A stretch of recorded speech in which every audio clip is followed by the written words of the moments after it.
Sa ibang balita, nanggaling mismo kay dating presidential spokesperson Harry Roque na wala na siya sa Pilipinas ngayon. Balak siyang sampahan ng reklamo ng Bureau of Immigration dahil mukhang illegal daw ang pag-alis niya sa bansa. Bukod pa yan sa hinaharap na reklamong qualified human trafficking dahil sa koneksyon umano ni Roque sa Lucky South 99 Pogo Hub sa Porac, Pampanga. Balitang hatid ni Salima Refran. Naghain po ako ng aking counter affidavit, no? At itong counter affidavit pong ito ay sinimpang ko sa harapan ng Philippine Embassy, Philippine Consulate sa Abu Dhabi, United Arab Emirates.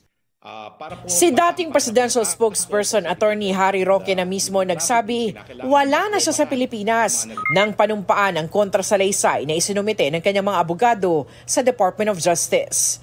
May petsang November 29 nanumpa si Roque kay 3rd Secretary at Vice Consul Kevin Mark Gomez sa loob ng Embahada ng Pilipinas sa Abu Dhabi.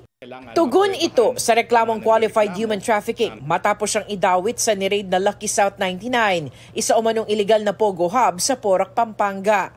Pero dahil sa labas ng Pilipinas sinumpaan ng salaysay at hindi sa piskalya, magtatakda pa rin ang clarificatory hearing ng panel of prosecutors. Even if he submits a counter affidavit through his lawyers, hindi ibig sabihin na tatanggapin nilang kaagad ng panel yan.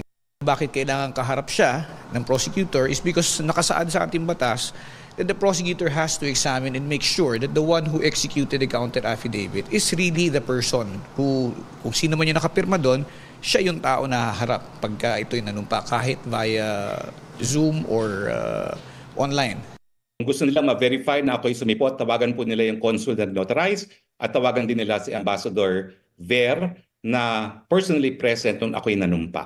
Pero wala po sa rules na kinakailangan ako'y magpakita dahil ang rules specify that I should take an oath before a government personnel na may kapangyarihan na magbigay ng oath. Iniimbestigahan ngayon kung paano nakaalis si Roque ng bansa sa kabila ng Immigration Lookout Bulletin Order o ILBO laban sa kanya. At sa arrest order na inilabas ng Kamara dahil sa hindi pagdalo sa Quad Committee hearings nito. I'm no longer in Abu Dhabi. I went to Abu Dhabi para ma-subscribe yan, but I'm no longer in Abu Dhabi. I am still outside the country. Tumanggi si Roque na sabihin ang mga detalye ng pag-alis niya ng bansa. Pero tingin ng Bureau of Immigration, sa illegal na paraan umalis ang Pilipinas si Roque at maaaring nagpresenta pa ng pineking immigration certification sa pinuntahang bansa.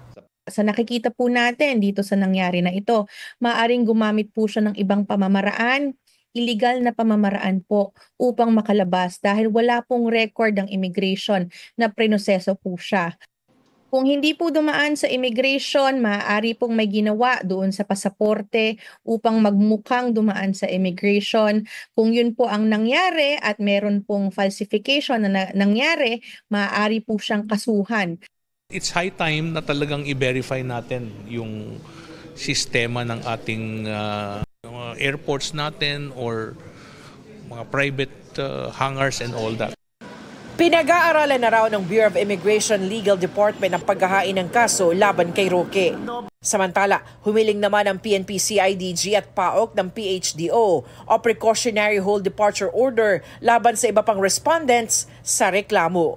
Kinumpirma ng ating embahada sa United Arab Emirates na personal na humarap sa kanila si Harry Roque at asawa niyang si Myla noong November 29 para magpanotaryo ng mga dokumentong gagamitin sa Pilipinas. May mga naipakita raw na valid passport ang mag-asawang Roque at mukhang legal na nananatili sa UAE. Bagamat pinaaresto ng Kamara at nasa Immigration Lookout Bulletin ang mag-asawang Roque, posibleng wala na sila sa bansa nang humiling ng Hold Departure Order ang CIDG at PAOK. Salima Refran, nagbabalita para sa GMA Integrated News.